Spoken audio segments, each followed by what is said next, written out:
de las primeras estructuras de datos que nos pueden causar un poco de problema para comprender son los arreglos multidimensionales. Al final de cuentas son arreglos, las estructuras de datos más sencillas que vemos en un principio, pero cuando agregamos arreglos sobre arreglos sobre arreglos, se puede complicar un poco la cosa.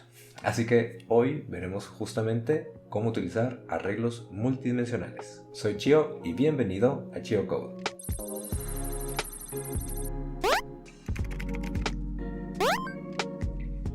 Si es tu primera vez por acá, soy profesor y desarrollador enfocado en backend, diseño de arquitectura de software y sistemas distribuidos. Y en este canal subo videos sobre esos y muchos otros temas relacionados al software y la programación. Así que si te gusta lo que hago por acá, considera suscribirte. Ya vimos en otro video los arreglos, estructuras de datos que representan una colección de elementos del mismo tipo almacenados de forma contigua dentro de la memoria. Lo pueden pensar, o a mí me gusta pensarlo, como un rectángulo con los valores almacenados en cada casilla.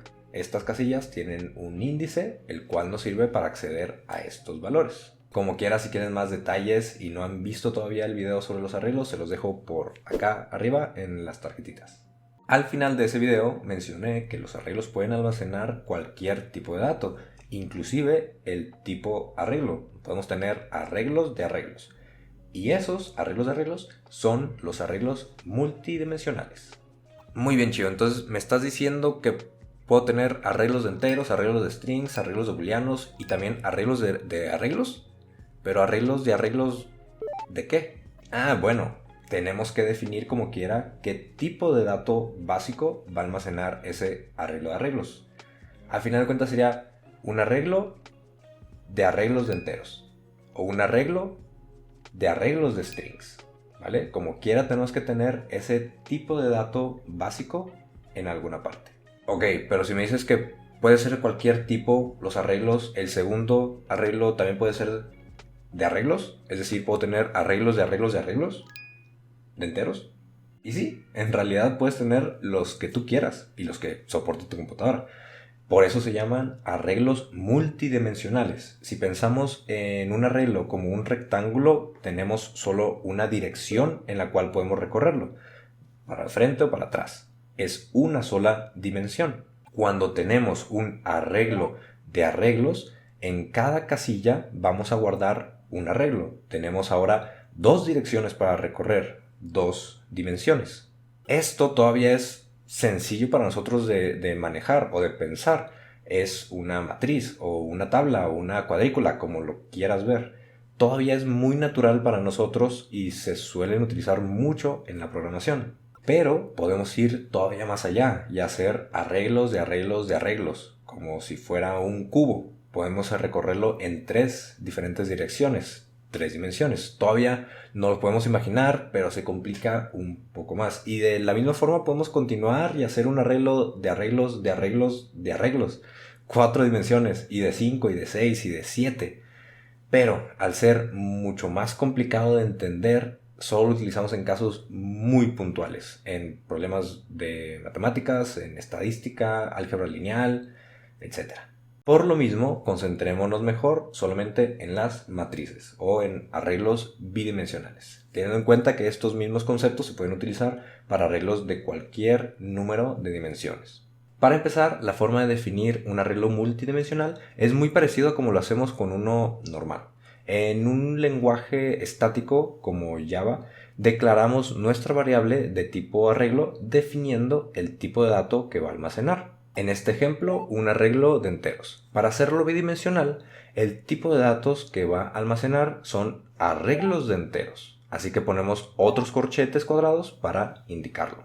Este arreglo guarda enteros y este otro arreglo guarda arreglos de enteros. De la misma forma, si queremos utilizarlo, una vez declarado, hay que inicializarlo para cargarlo en la memoria, indicando con un número el tamaño de la primera dimensión y de la segunda. En este caso, creando una matriz de 10 por 5.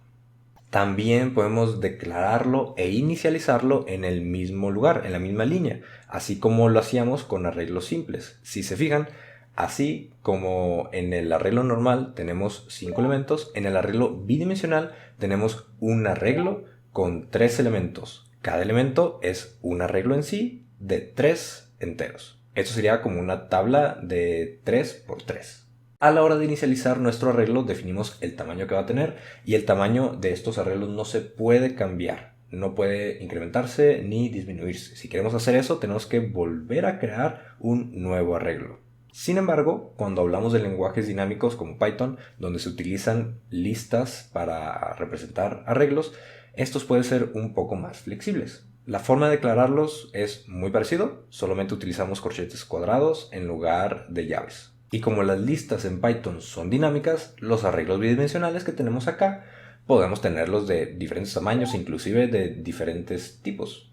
E inclusive en Java, en un lenguaje estático como Java, si no definimos el tamaño o incluso si después borramos uno de los arreglos internos y lo reemplazamos por otro, podemos tener también ahí arreglos de diferente tamaño. Aunque la verdad tampoco es muy común que se haga esto. Es más sencillo pensar en los arreglos bidimensionales como una matriz de x por x y que se mantenga fija. De que se puede, pero por lo menos al principio traten de mantenerlo sencillo. Ahora, para interactuar con la matriz lo hacemos exactamente igual que con los arreglos, usando sus índices. Y es aquí cuando necesitamos usar el concepto de la abstracción para pensar en cada nivel, porque ahora tenemos un índice correspondiente a cada dimensión. El primer índice representa las filas de mi matriz y la segunda representa las columnas. Por ejemplo, si tomamos la matriz anterior y queremos acceder al elemento de la segunda fila y la tercera columna de la matriz, podemos hacerlo de la siguiente manera. Utilizando el primero de los índices con matriz subíndice 1, obtenemos el arreglo que representa toda la segunda fila. ¿Y cómo accedemos a un elemento de ese arreglo? Exacto, con otro índice. Y a eso me refiero con el concepto de la abstracción. Nos puede ayudar a separar en diferentes partes para pensar primero en la fila y luego en la columna. Así podemos acceder y obtener toda una fila, o sea, todo un arreglo o un elemento utilizando dos índices para obtener primero el arreglo, toda la fila, y después de ese arreglo o de esa fila, un elemento. Y modificar los elementos tampoco tiene mucha ciencia, es más o menos lo mismo, utilizamos los índices para modificar los valores. Con esto podemos modificar un elemento de la matriz o inclusive, como les había dicho antes, reemplazar toda una fila completa por un nuevo arreglo. Si se fijan, es más o menos igual que utilizar arreglos, solamente ahora estamos en diferentes niveles o manejamos diferentes dimensiones. Lo verdaderamente complicado es utilizar, modificar y manipular los índices que nos sirven para recorrer la matriz, para recorrer esos diferentes niveles. Por ejemplo, si queremos recorrer toda la matriz, tenemos que utilizar dos ciclos for, como se ve por acá. Este código recorrerá toda la matriz y va a imprimir cada elemento. Mira cómo el primer ciclo for se encarga de iterar sobre las filas y el segundo ciclo for se encarga de iterar sobre las columnas de cada fila. Aquí lo importante es identificar qué es lo que está haciendo la variable i y la variable j y cómo lo estamos utilizando como índices para acceder a los elementos de la matriz. Por ejemplo, si intercambiamos i y j, el recorrido de la matriz va a ser diferente y todo depende de cómo es que querramos recorrerla. Si queremos recorrer la matriz de principio a fin o de atrás hacia adelante o como tú quieras. Esos son los índices que vas a tener que modificar y que vas a tener que pensar un poco en el cómo utilizar ciclos, multiplicaciones, sumas o modificaciones a los índices para recorrerlo de la forma que tú quieres. Pongamos todo esto en práctica con un problema. Imagínense que tengo un jardín de forma rectangular en donde puedo plantar mis cultivos. Ahora quiero ser Chio, el jardinero. Para simplificar la plantación, divido este jardín en cuadrados, lo que me resulta en un jardín de x por y cuadrados. En cada cuadrado puedo plantar una planta, pero para que esa plantita crezca bien, quiero que el recuadro donde la plante y los adyacentes, por lo menos el de arriba, el de abajo, izquierda y derecha, tengan fertilizante. Por ejemplo, si tengo este jardín de 4 por 5, donde las O's representan que es un cuadrado con fertilizante, solo hay un espacio en el que puedo plantar que cumpla con estas reglas. Podré ser chivo el jardinero, pero también soy chivo el programador, así que voy a hacer un programa que me diga cuántos de estos cuadrados tengo disponibles para plantar que cumpla con las reglas que ya les mencioné. El programa es este. Si se fijan, el programa recorre cada cuadrado del jardín y verifica si se puede plantar una planta en él. Si el cuadrado que estoy recorriendo en ese momento tiene fertilizante y también el de arriba, el de abajo, el de la izquierda y el de la derecha tienen fertilizante, entonces se incrementa el contador y al final se imprime el número de cuadrados disponibles para plantar. Miren qué estoy haciendo. Primero definí mi jardín como una matriz o un arreglo bidimensional de enteros, definiéndolo e inicializándolo en la misma línea. Tengo por ahí un entero donde voy a llevar la cuenta y luego tengo dos ciclos for anidados. El primero es para recorrer las filas de mi jardín y el segundo es para recorrer las columnas. Así que voy a recorrer primero toda la primera fila, luego la segunda, luego la tercera, luego la cuarta. Y en cada una de estas iteraciones lo primero que hago es verificar si en la casilla donde estoy tiene o no fertilizante. Si es así, simplemente voy a hacer 4 validaciones con 4 ifs. ¿Cómo hago esas validaciones?